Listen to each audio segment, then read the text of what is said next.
selalu bilang biodiesel itu bukan ancaman, tapi peluang. Yang ancaman itu ketika CPO kita nggak laku, saya bilang. Nah, jadi supaya benar-benar jadi peluang dan mendukung B60, B70, maka 2023 saya udah berhitung di acara Palmek di Jakarta, kalau kita B50 masih selamat. Tapi begitu naik ke B60, Indonesia akan menjadi importir CPO di dunia gitu loh. Kenapa? Kita sebagai produsen, jangan lupa, kita termasuk pengkonsumsi CPO terbesar di dunia. Tapi Indonesia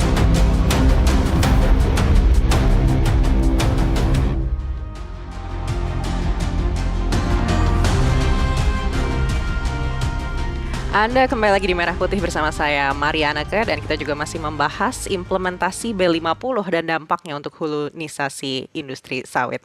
Baik, saya akan lanjut lagi ke Pak Aditya. Tadi kita sudah mendengarkan apa saja yang disampaikan langsung unek-unek mungkin ya dari petani sawit, dari Pak Gulat begitu. Tapi dari begitu banyak poin, yang mana yang menurut Bakom ini penting untuk segera dibenahi? Maria, terima kasih Pak Gulat, tadi begitu banyak catatan ya, Pak Fani juga Pak Bonar mengenai pembenahan di sisi hulu.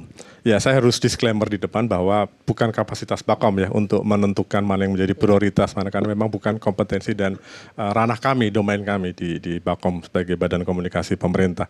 Tapi setidak-tidaknya dari apa yang disampaikan tadi, hal yang paling prioritas dan utama adalah bagaimana petani sawit rakyat ini yang di sisi hulunya ini bisa meningkat dari sisi produktivitasnya dan juga tentu meningkat dari sisi kesejahteraannya. Tadi disampaikan berbagai macam persoalan yang masih terjadi saat ini. Salah satunya mengenai PSR ya, permajaan sawit rakyat. Saya pikir itu hal yang pemerintah bisa merespons itu karena sudah clear ya sebenarnya kebijakannya 60 juta per hektar. Hanya tadi disampaikan bagaimana soal persyaratan segala macam, dan pemerintah melihat karena ini adalah hal yang urgent, bagaimana sustain pasokan dari sisi hulunya kelapa sawit dan 40% ada di 2,6 juta petani sawit. Inilah yang akan diadres oleh pemerintah. Tentunya bagaimana menjaga pasokan tersebut dan dari sisi petani sawitnya itu sendiri. Dan kedua juga bagaimana mewujudkan apa yang menjadi cita-cita Presiden, 2,6 juta petani ini semakin sejahtera. B50 ini tidak semata-mata hanya menaikkan kadar biofuelnya menjadi 50%, tetapi juga bagaimana bisa memberikan trickle down effect yang konkret pada masyarakat, terutama petani sawit. Dan ini menjadi concern Presiden. Kalau kita lihat kebijakan beliau selama ini, bagaimana ekonomi di level grassroots rakyat petani ini bisa merasakan manfaat langsung dari dampak pembangunan dan program yang dilakukan oleh Presiden. Dan apa yang disampaikan oleh Pak Gulat, Pak Fani, dan tentu Pak Bonar, pemerintah membutuhkan hal-hal tersebut untuk didengarkan dan dicatat serta bagaimana merumuskan solusi yang terbaik demi bagaimana mandatori B50 ini bisa berjalan dan juga bagaimana persawitan ini bisa tetap menjadi salah satu pilar penopang kegiatan ekonomi dan revenue kita begitu. Saya kira itu, Mbak. Baik, Pak Bonar, dari pelaku industri apa yang paling urgent yang menurut Bapak ini harus segera secepat mungkin dibenahi oleh pemerintah? Ya, jadi kita udah tadi banyak bicara tentang bagaimana organisasi nanganin daripada sawit ini. Kita bicara SDM-nya. Jadi Pak Gulat sebagai Ketua Asosiasi Petani Sawit seluruh Indonesia itu nggak mudah menghandle mereka. Karena kalau nanti saya salah, tolong dikoreksi Pak Gulat. Saya 33 tahun di pabrik kelapa sawit. Saya lihat memang standar panennya punya petani, ini yang bukan korporasi Pak. Itu kalau pakai standarnya perusahaan besar nasional di Indonesia, lah itu bisa dibilang 80% buahnya kategori mentah, Pak. Iya. Kenapa mentah disikat atau dipanen? Ya akhirnya jadi hukum pasar. Karena itu kalau kita ketatin sampai yang bagus banget nggak dapat buah pabriknya. Seperti itu. Jadi ini juga dilematis. Dia kalau nunggu nanti buahnya masak dulu, mungkin dia butuh uang cepat. Padahal dengan dia kasih buah yang belum matang, itu kan kandungan minyaknya kurang. Nah, kurang bisa 1 sampai 2% seperti itu. Ini dilematis. Yang kedua, memang produksi punya masyarakat yang dinaungi Pak Gulat itu produksinya rendah sekali. Kenapa rendah? Karena memang bisa dibilang, mungkin Pak Gulat nanti koreksi saya, lebih dari 70% itu bibitnya nggak benar. Jadi bibit benar kecambah itu harganya sekarang kurang lebih 9.000 sampai 16.000 lah. Itu ada yang dijual harga Rp2.000. Nah, dan kalau itu di Malaysia dilakukan ditangkap. Di Indonesia masih bebas Pak, sepengetahuan saya, menjual-jual kecambah seperti itu. Jadi kalau bibitnya nggak benar, itu akan selama 30 tahun sawit itu tumbuh itu ya gitu-gitu terus, mau dipupuk bagus pun produksinya hanya 60-70% kalau pupuknya bagus. Kalau pupuknya nggak bagus seperti yang sampaikan Pak Gulat, mungkin produksi tinggal 30%. Jadi kita beresin juga regulasinya tadi tentang pemerintah supaya lebih mandatori kuat di hulu, khususnya di masyarakat yang tidak punya induk semang. Tetapi kita juga mungkin butuh penyuluh Bu dari pertanian. Karena gini, zamannya Pak Harto, semua penyuluh pertanian itu ada di setiap desa Pak. Benar loh Pak, jadi lebih jago Pak Harto. Saya masih merasakan waktu saya masuk pertama di sawit tahun 93 sampai tahun 2000 itu ada penyuluh pertanian Pak. Di semua kebun-kebun masyarakat plasma itu ada penyuluh pertanian yang digaji pemerintah. Ya perusahaan kasih bantuan apalah. Penyuluh ini artinya seperti akademisi atau praktisi atau seperti apa? Enggak, mereka itu memang orang Departemen Pertanian yang ASN Bu. Jadi ASN mereka dilatih juga. Jadi kalau di daerah itu memang daerah masyarakatnya plasmanya sawit, mereka punya pengetahuan sawit yang luar biasa. Jadi mereka yang ngajarkan panen yang bagus itu begini, karena nanti begini. Sekarang hampir nggak ada yang saya lihat itu. Selama 15 tahun terakhir ini saya nggak lihat lagi ada penyuluh. Mungkin tetap ada tapi nggak efektif seperti zamannya Orde Baru dulu. Jadi itu mungkin Pak Gulat bisa diusulkan ke pemerintah segera penyuluh pertanian itu segera diefektifkan, karena itu orangnya ada setahu saya tapi nggak seperti dulu efektif, supaya bisa membina masyarakat yang punya sawit cuma kecil hektar, 2 hektar, 10 hektar. Kalau perusahaan punya lembaganya hebat Bu, dia punya manajer, punya GM, punya macam-macam gitu. Jadi ada yang ngajarin. Walaupun ada beberapa perusahaan yang CSR-nya ngajarin tapi nggak banyak. Jadi saya rasa silakan tadi organisasi yang udah dibicarakan, tetapi kita juga SDM-nya perlu ditingkatkan. Saya juga udah sebagai auditor udah periksa kurang lebih 190 PKS di Indonesia ini dari kurang lebih 1.900. Itu losesnya banyak sekali. Jadi masih banyak losis-losis yang bisa diselamatkan kalau SDM-nya juga kita perbaiki. Jadi saya rasa itu yang bisa saya sampaikan. Baik, Pak Gulat tadi saya lihat sudah senyum-senyum, ini sepertinya tidak sabar untuk menanggapi. Boleh langsung saja Pak Gulat, ini dari poin-poin yang disampaikan tadi mulai dari pembibitan, penyuluhan, yang mana yang menurut Bapak ini paling urgensi untuk petani?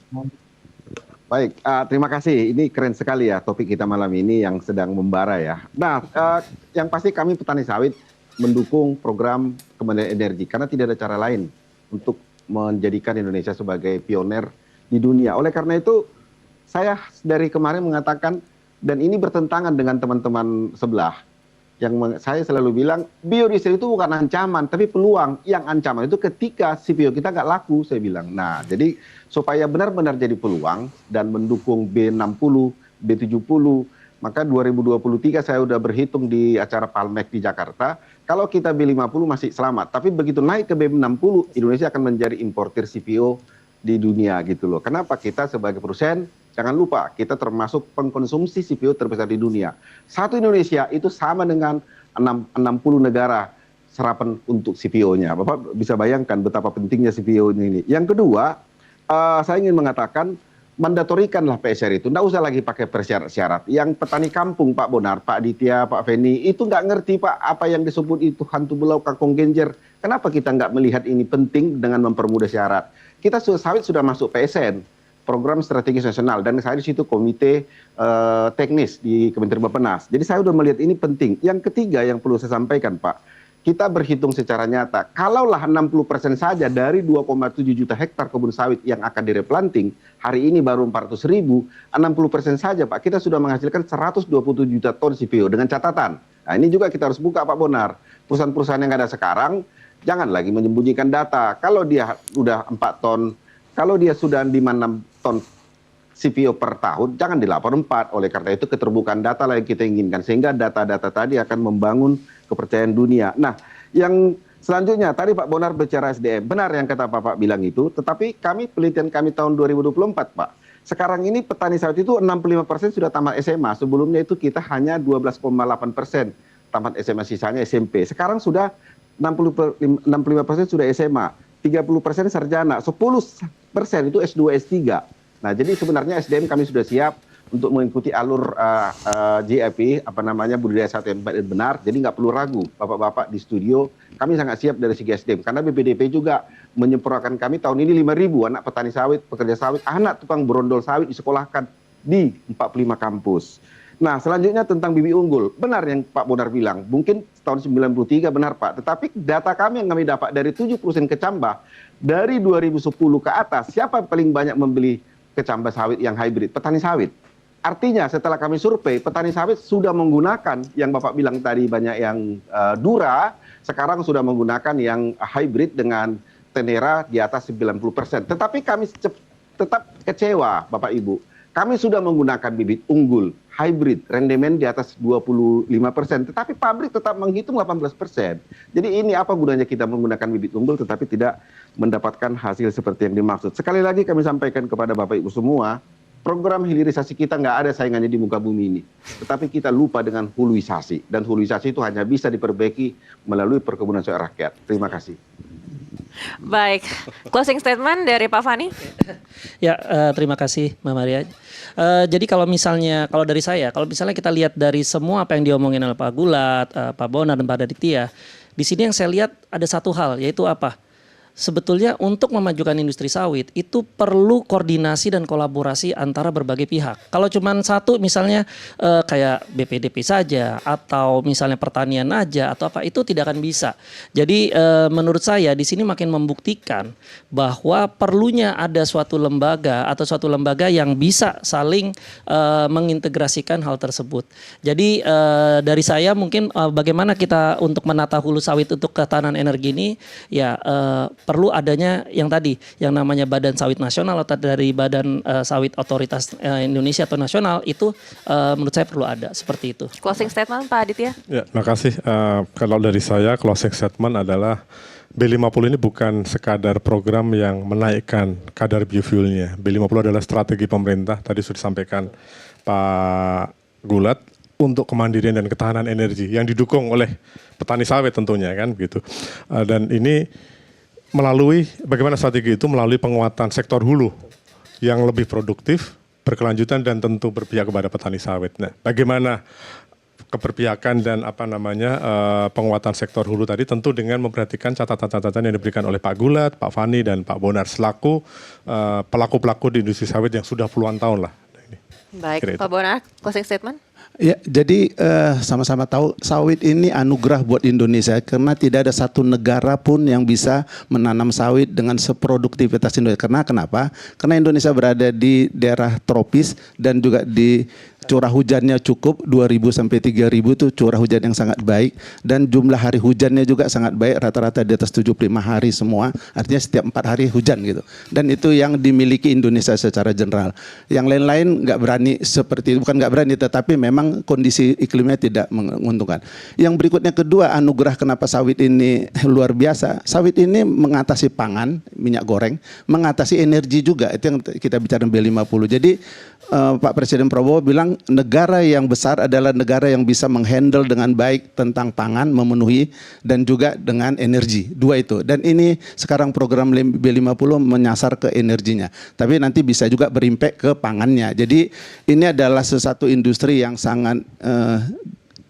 sangat baik buat Indonesia, makanya dimusuhin oleh negara-negara Eropa ya, macam-macam lah alasannya. Padahal mereka udah buka hutan 150 tahun yang lalu atau 200 tahun yang lalu, revolusi industri Prancis dulu itu untuk buat soybean, buat bunga matahari, itu produktivitasnya hanya 10% dari sawit. Jadi Indonesia tidak kekurangan orang pintar, hanya orang Indonesia itu sulit berkoordinasi. Jadi saya minta Pak Gulat ini orang pengalaman, saya sering dengar namanya di seminar-seminar, di pemerintahan juga banyak orang pintar, kami praktisi pun banyak orang-orang yang udah pengalaman, tetapi bagaimana duduk bersama untuk kepentingan Indonesia bersama dan dapat memajukan orang, khususnya masyarakat yang dipimpin oleh Pak Gulat Manurung ini. Luar biasa.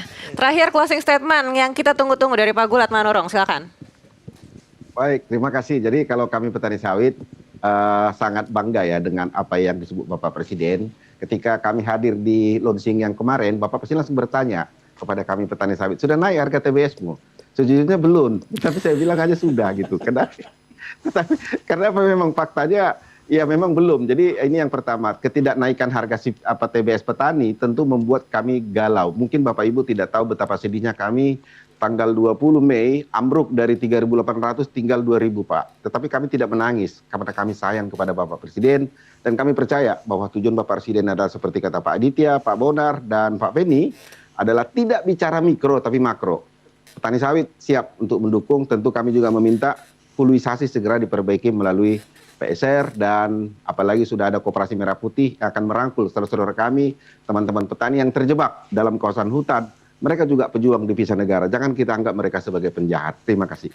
Baik, sekali lagi terima kasih Pak Gulat Manurung, Pak Fani Rahmaditya, Pak Bonar Saragi, dan Pak Aditya Laksmana. Diskusi yang sangat menarik yang harus menjadi catatan kita semua di mana program B50 ini adalah kebanggaan dari warga negara Indonesia. Dan semua yang kita diskusikan malam ini adalah bagaimana agar kita benar-benar bisa sustain dan membenahi tata kelola agar fondasi dari program ini tetap kuat, terutama untuk petani-petani sawit. Saya Marianaka, sampai jumpa.